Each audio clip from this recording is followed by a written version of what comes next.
Hi, AP World History. This lesson is going to continue our study of the AP Test DBQ essay and how to write it. In this lesson, I'm going to show you how to describe the content of the DBQ's documents, one of the things you'll have to do to earn points from the DBQ rubric. Luckily, it's one of the easier parts of the DBQ and shouldn't take long for either of us. This is the relevant portion of the DBQ rubric for this lesson. It's possible to earn 3 out of the total 7 points of the DBQ through using the documents as evidence in your essay. To earn 2 points, we need to accurately describe the content of the documents and use a minimum of 6 of the 7 documents to help argue your thesis. The best way to earn these points, in my opinion, is through the bucketing method we have been practicing in class as we write our theses. In this case, after reviewing all of the documents and considering how they relate to the prompt, you would form the buckets or analytical categories out of them, like we've practiced when we write our theses in class, and use those bucket terms as part of your thesis. You would earn an additional point if you were able to provide and describe an additional piece of evidence not found anywhere in the documents to support your thesis. It has to be totally outside of the information found in those 7 documents, though. In this lesson, though, we're only worried about the things that I have highlighted here. Before you can earn points for using the documents to argue your thesis, we have to be able to describe their content accurately as a way of showing that we understand them and are interpreting them correctly. The important thing to note here is that you must read and then describe the content of the document in your own words. You cannot quote. People can quote all kinds of things and not know the meaning of what they're saying. So the College Board wants you to show that you can read and interpret historical documents, whether they're primary sources or secondary sources, and to do that, you need to describe or paraphrase everything in your own words. In fact, you should really avoid quoting at all on the DBQ, and if you do, you always must describe the meaning of the quote in your own words, which ends up sort of being a waste of time on a timed essay to quote something and then describe that same thing in your own words. Just describe it in your own words and you'll save time and be doing the thing you're actually supposed to be doing on the essay. All right. So just to read what the rubric here actually says, look at the 1 point box to the left here, right? You earn 1 point by using the content of at least 3 documents to address the topic of the prompt. You don't even have to argue with them. If you mess up all the rest of your thesis and arguments, you can still earn 1 point just by describing the content of 3 documents and kind of like how they relate to the prompt.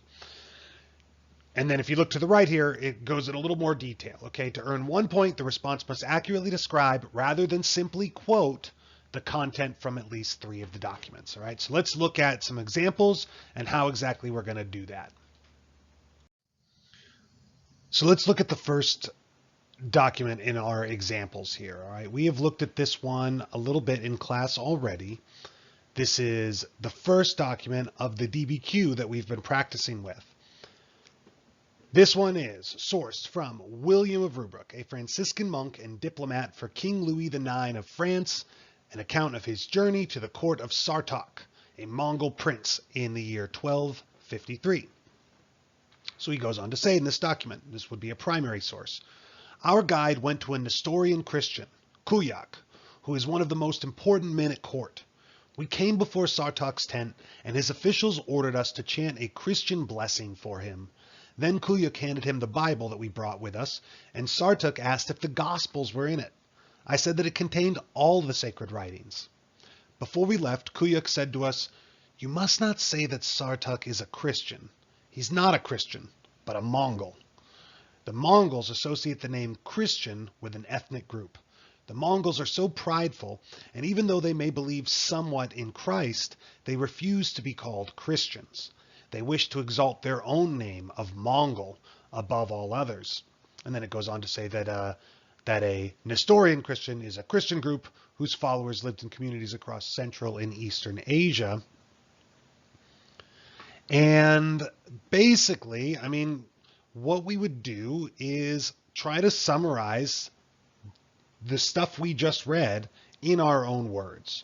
Okay, so we've got a description of a Franciscan monk, William of Rubruck, that visits with Mongols named Sartok and Kuyuk.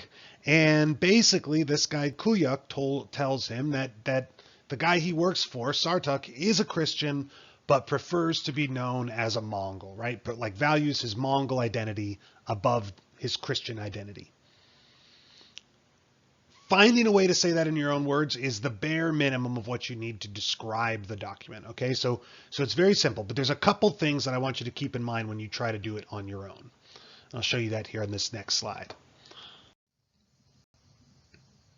So this here would be an example of how you would complete at least the worksheet I'm having you do for this lesson. On the left-hand column, I'm just going to identify the document author, the source that I'm looking at. So in this case, I just said Doc 1, William of Rubruck, a Franciscan monk and French diplomat, right? I want you to describe a little bit about who that person is, right? So that we have some insight into some of the other things we'd want to think about them, right? If we were going to hap that document or source it, we'd want to know a little bit about who that person was, right? And their bias and so on. And then just to the right of that, I wrote my document description. So this is how I described it. And I want you to make yours very similar to the structure that I'm following here. So I just said, William of Rubruck, document 1, describes how Sartok is a Mongol who follows Christian principles, but wants to be known as a Mongol and not as a Christian. Notice a couple things. I identified the author of the source, right? I said William of Rubruck. I didn't just say document 1, but to make it very easy for the reader, for the grader, for me when I grade your DBQs, and for some stranger when you take your actual AP test, I also put in parentheses the document that I'm talking about, right? Document 1. So it's real easy for the person reading this to know what you're talking about, but for you to also include a little bit more detail in your document description, right? It makes it look a little bit nicer and shows that kind of attention to detail, right? But it also keeps you safe by identifying that particular document you're talking about. So let's look at one more. This is document 2. The source is Ata Malik Juvani, a Persian historian and government official under the Mongol Ilkhanid dynasty, in his book History of the World Conqueror, written circa 1260. Just remember the Ilkhanid dynasty, that is the, Khanate of the Mongol Empire that was in the Middle East, right? Sort of in Persia and, parts of Iraq and Syria. And this is a Persian historian who's employed by that Mongol dynasty, writing a book just a couple years after Baghdad was burned down and destroyed by the Mongols, okay? So he writes this. As Chinggis Khan demanded, he laid down a law for every matter and regulation for every affair, while for every crime he fixed a penalty. And since the Mongol peoples had no script of their own, he gave orders that Mongol children should learn writing from the Uyghurs, and that his decrees should be written down on rolls in the Mongol language using the Uyghur script. The Mongols consult these rolls whenever a Khan ascends to the throne, an army is mobilized, or leaders discuss affairs of the state. And then it describes that a Uyghur is a Turkish ethnic group that the Mongols had conquered in the early 13th century. This is the same group of people that are in Western China today being persecuted by that government. But again, think on your own for a moment here, and you can pause the video right after this for a moment, about how you would describe this document, right? What is the content? What is being said here by Juvani, right? This Persian historian. What is he describing in document 2 that we just read? Essentially, right, if you go ahead and paused it there, essentially what he's saying is this. I'll show you here how I would describe it on the next slide. So once again, I've included my document author and source, in the left-hand column, document 2, Ata Malik Juvani, Persian historian, employed by the Mongol Ilkhanid dynasty, right, as a briefer but detailed way to describe it. And then my description is this, and consider if I captured the essence of the document or not. I think I did. Ata Malik Juvani, parentheses, document 2, describes how Chinggis Khan started to create new laws, and due to the fact that the Mongols had no script of their own, he made the Mongolian children learn the language of the Uyghurs, which would be used as their script of language. All right, so very simple. We're just summarizing what these documents say in our own words, trying to hit on all the important points to show that we understood it in its entirety. I'm not only describing it as document 2, right? I'm making reference to the author of each document. Sometimes that might be a professor or something like that if it's a secondary source. But I want you to follow that very same format as you work on the last 5 documents of that DBQ. So a final recap, just to kind of go over what I've talked to you about here in this lesson. Try to refer to the author or source in your description, right? Don't only say document 1 describes how. Instead, try to do it like I was doing it. The Franciscan friar, William of Rubric, and then maybe say parentheses, doc 1, describes how, yada, yada, yada, okay? Next thing, remember that you are describing the content of the documents, not just the source. You don't want to talk a bunch about William of Rubric and how he works for the king and things like that. That might be more relevant when you're sourcing the document, right? When you're trying to do the HAP acronym for the documents, right? When we're just describing the content, we want to describe the content, right?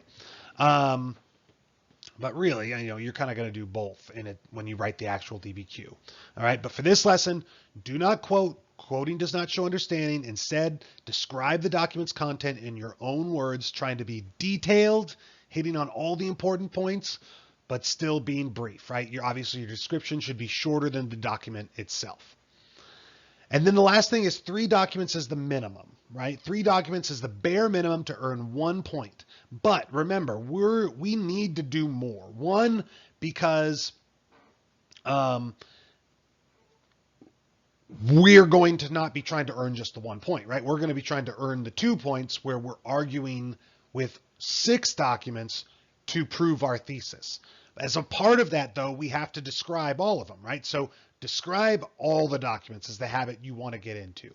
And that way, let's say you mess up on your arguments or you describe one or more of them inaccurately, you'll still have enough, to meet that bare minimum of 3 and be safe enough to earn the point. All right. That concludes this lesson on describing documents in a DBQ. Make sure you complete the rest of the worksheet and go to AP Classroom to open up the Mongol DBQ and work on those first 7 documents we've been looking at in class this week. Thank you guys. Talk to you soon.